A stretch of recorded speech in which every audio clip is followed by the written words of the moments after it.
What is up, and welcome back, everyone, to another episode of the Practical Planner Podcast. I'm your co-host, Thomas Kopelman. Here with me again is Dave Haughton. Dave, how you doing today, man? I'm great. How are you? I am doing well. I'm excited to chat about some state-specific issues with estate planning. Hey, I think I've seen you write an article on Kitsis about this. Am I wrong? I mean, it certainly comes up a lot. I don't know that I've directly addressed it, but being in a state, they call it Taxachusetts. I'm very sensitive to state tax issues. It's one of the more unfavorable states from a tax perspective. There are definitely worse, but it's something that's always top of mind. Yeah, and I'll just plug Dave. If you guys want to go read some complex estate planning, there's no better combo than Kitsis and Dave. So he has tons of articles. You can go read and check it out. But I'm really excited to dive into it today because I think when we think about estate planning, when we think about estate tax planning, most people's mind just goes to federal. And it makes sense, right? 40% estate tax is going to be way higher than any specific state. So I think when you think about the estate tax limit, it really, you are going to go federally. Sure, for some of the lower net worth or middle net worth people, only state actually applies. But when we think about this, it's more than just estate tax planning. It's just in general estate planning, how things differ state to state, Medicare, homestead, we already in the last episode talked about joint versus individual trust. I don't think we need to, I guess that falls into community property versus not. And then I'm kind of curious to talk a little bit about, I know Massachusetts is different. I'm pretty sure Louisiana is different on a lot of the ways estate planning works there, but love to hear from you on like where your mind goes when we think about state estate planning. Yeah, I think it's just like critical nuance to know is where does your client live?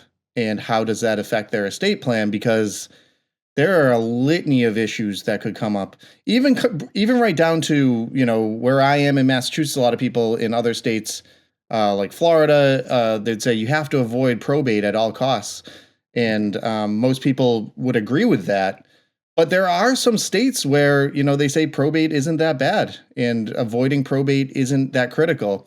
So you're going to find in each state all these nuances as far as what are the potential tax liabilities during lifetime and at death, not just for the clients themselves, but also for their children, because I think that's something that gets missed a lot. If you're leaving an inherited IRA to kids or you're leaving them a big inheritance, what's going to happen with that? And are you creating an income tax situation or an estate tax issue down the line to G2? So I think there's just so much to unpack when it comes to state income and estate tax planning that sometimes gets missed because people think about estate planning in a really generic way, thinking avoid probate and my estate's not necessarily big enough to worry about federal estate taxes. Therefore, I can keep it really simple. It's not necessarily the case depending on where they live. Yeah, I mean, that makes sense. Maybe we go kind of like across some topics and see how it differs state to state. And the first one you brought up is like probate. What are some states that you've heard probate is not an issue? And what are some states that you've heard like probate's just terrible, you got to avoid it? Certainly, the two that spring to mind that anecdotally I've been told are not an issue. And certainly we've looked at this at wealth.com because we try to be state specific as far as optimizing the documents. And that's Washington and Texas are two states where a lot of attorneys and a lot of clients have reported that really probate's not the top of the list when it comes to priorities. And that, some people are fine with a will. It doesn't mean that you never use a trust in those states, but that, probate just isn't all that time consuming. It's not all that expensive. And it's not the type of headache that it is in some other states, like in my home state of Massachusetts, where there are just so many issues that come up when it comes to probate. It's the time that it takes, the difficulty with the court system, and just how unorganized it is and what a painful process it is. I used to practice in Massachusetts and, going in sometimes, and I'm sure there are great workers in different counties, but sometimes you go in there and you just witness an insensitivity to people who are dealing with really difficult times that they could have avoided all that if they had just avoided probate and they would have kept it, in their lawyer's in their lawyer's office, not having to go to court and deal with some of these issues. They could just do it through the paperwork. Um, so, Massachusetts, Florida, I've heard, I don't believe, Florida is like not great.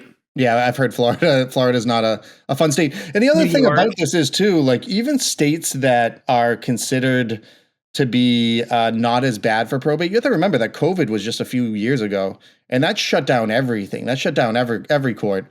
And even now that's reverberated where I don't know that they've all fully recovered as far as the timelines and Yeah. catching up on all the paperwork and everything. So that's another thing just to consider is that avoiding probate, if you're in a state that it's not that burdensome, you have to remember that things like COVID can happen where the government shuts down and now you're just as stuck as anyone in those states where probate's horrible.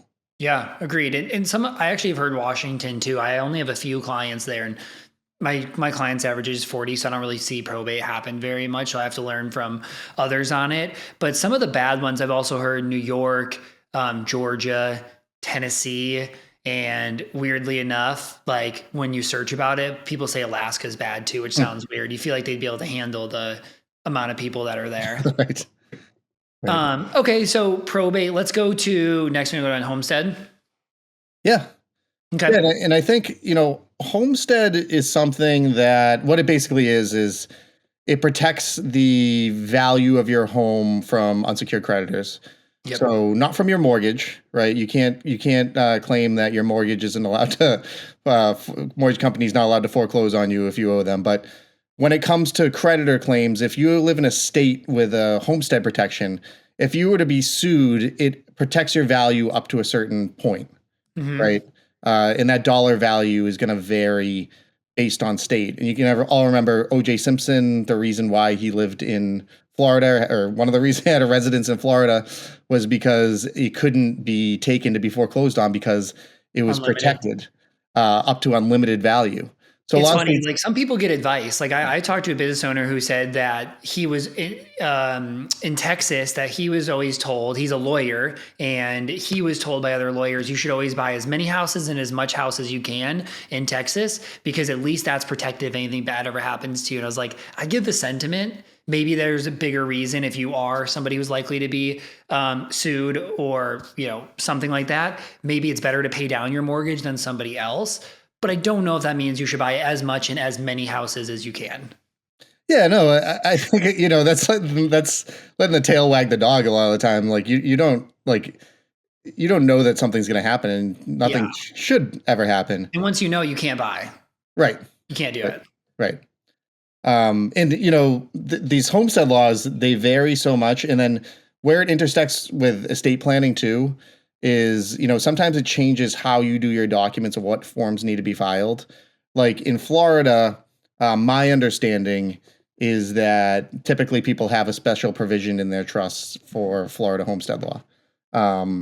Whereas in other states, it might be as simple as it's automatic. If you own the home, it's automatic. Or in other states, it could be that you need to file a specific form like you need to in Massachusetts. So it's really important just to understand that, let's say you're setting up a revocable trust, you ho-hum, you deed the property into the revocable trust. You need to know that these nuances are out there. That is this impacting the protections you have on your property, not only for homestead for creditors, but also there's homestead protections when it comes to real estate taxes. And a lot of times, revocable trust isn't a big deal and it's not going to affect those things. But sometimes there's some additional paperwork that needs to be filed or additional steps that need to be taken to preserve that exemption. So that's why it's really critical to make sure that the client knows that in their specific state, they should be thinking about these issues before just running forward and doing the plan without thinking about it. Yeah. And so I looked this up. So the states that offer unlimited homestead exemptions are Florida, Texas, Iowa, Kansas, Oklahoma, and South Dakota. And then states that have large exemptions but are capped. California is 300,000 to 600,000. Nevada is up to 605. I don't know if these are a year old or something where it's pulling from, but Arizona 400, Minnesota up to 450 or more if agriculture, Massachusetts 500,000. Yep. So super interesting. And then states with none, New Jersey, Pennsylvania, and Maryland have none, and Virginia has a very limited exemption. Yeah, and I can remember this when I practiced bankruptcy, because Mm-hmm. when people would file for bankruptcy, the homestead protection was a lifesaver in Massachusetts, Yeah. certainly. But in other states like New Hampshire, where you might have built up, $750,000 in equity in your home, and it's really your main asset, but you have a really limited homestead protection potentially that could put the house at risk. So it's uh, really important that people know those laws, especially when they're thinking about what type of liability insurance they should have. Yeah, and I guess as like a financial planner, when you're thinking about helping your clients on umbrella insurance, right, that makes a Right. big difference, right? Like in a state that doesn't have homestead exemption, you are thinking about home equity plus taxable assets plus cash, et cetera. IRAs, whatever, 401ks are protected, but then in other states, now you have 401k plus home equity is protected. Right. So maybe you have a slightly less large need on umbrella. Yeah. Yeah. Super important.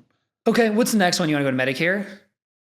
Yeah. Yeah. I think it's an important topic because with an aging population, certainly when you do estate planning, what's top of mind is what if I go to the nursing home, right? Or And is Medicaid. yeah, Sorry, Medicaid's going to come Medicare. in. Yeah.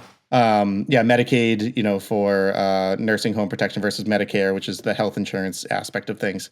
Medicare is federal, Medicaid is state, and every state interprets the Medicaid law differently because basically the way they wrote the Medicaid statutes was we're going to give you these guidelines and then it's up to the states to fill in the rest.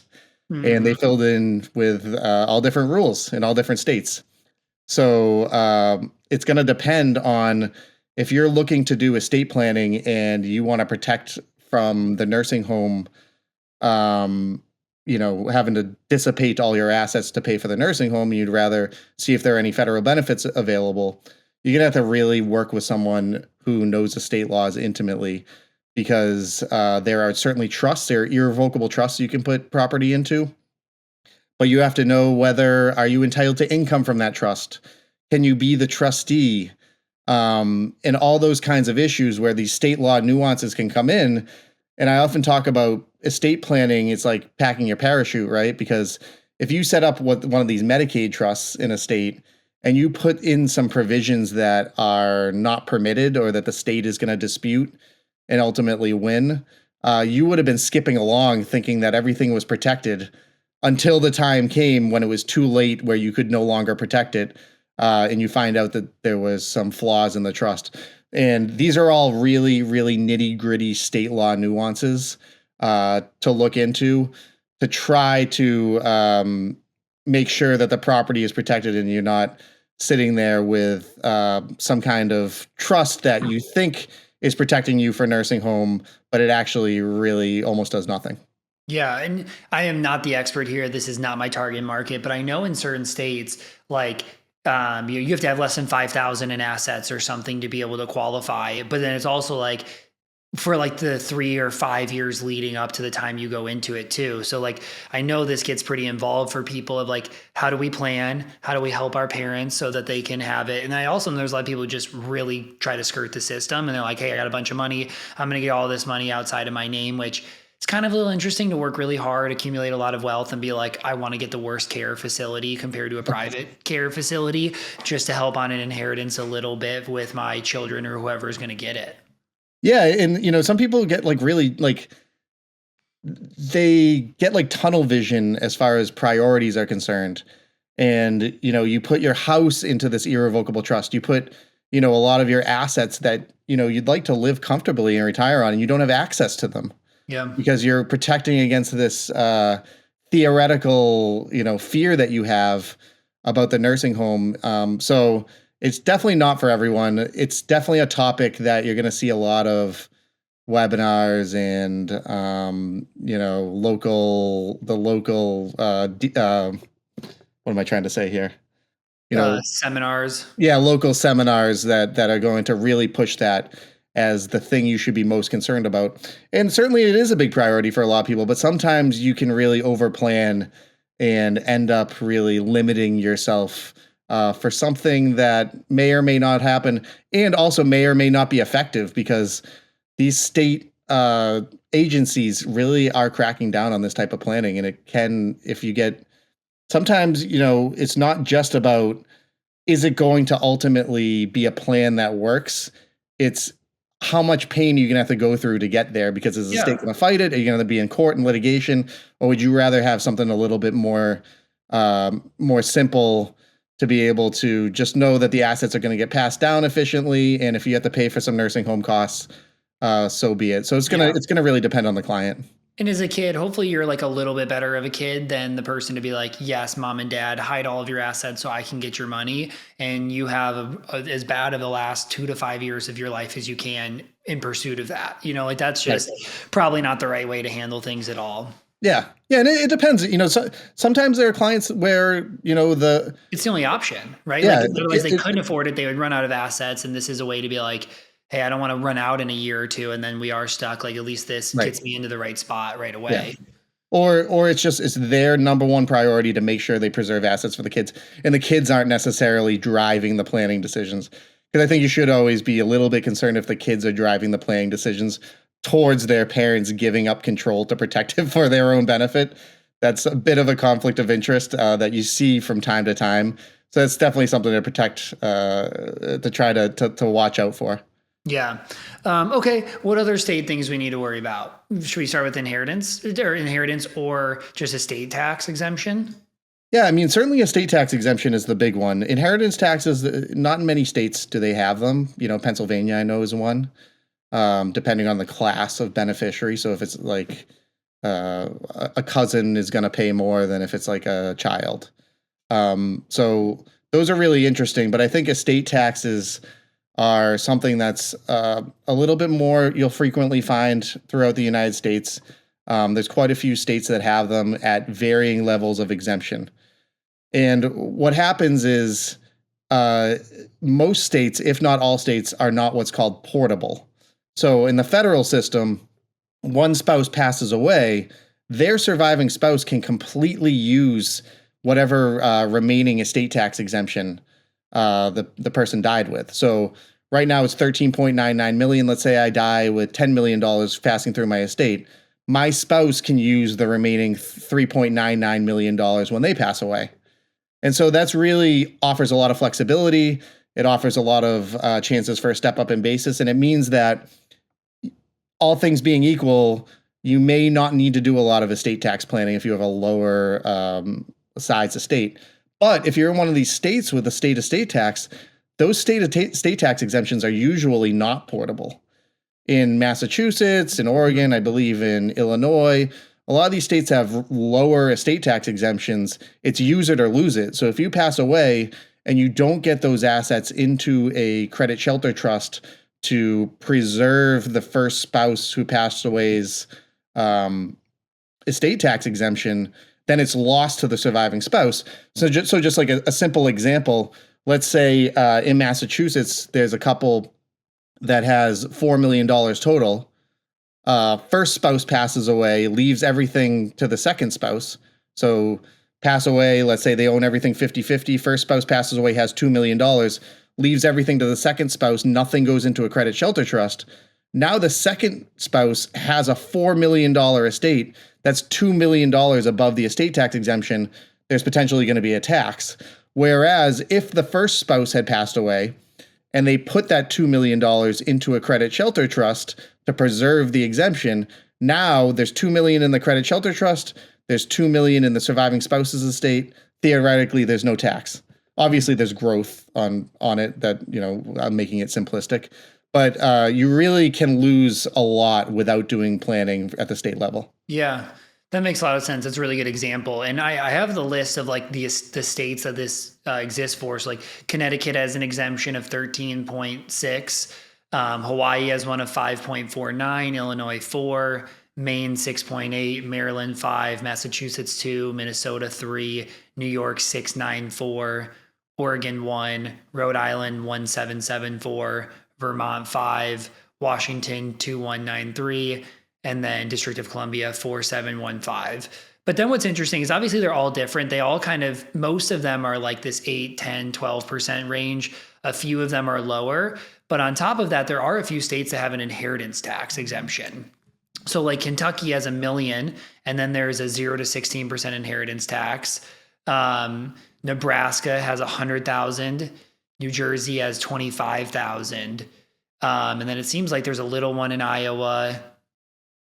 There's a little one in Maryland. So there's actually more than you would think. And I don't think people think about inheritance taxes very often. No, yeah, I think they're a little bit more difficult to plan for too. And I think that's where, state law nuances and state professionals who are really adept at those laws can really be helpful, because sometimes there are crafty ways to leave property, whether it be through an irrevocable trust or other ways. And a lot of times the other thing is that leaving the property to certain classes of people is important. So if you leave it to children, a lot of times in a lot of states, that's going to be exempt from inheritance taxes, whereas you leave it to a friend, you leave it to a neighbor, there's going to be more tax associated with that.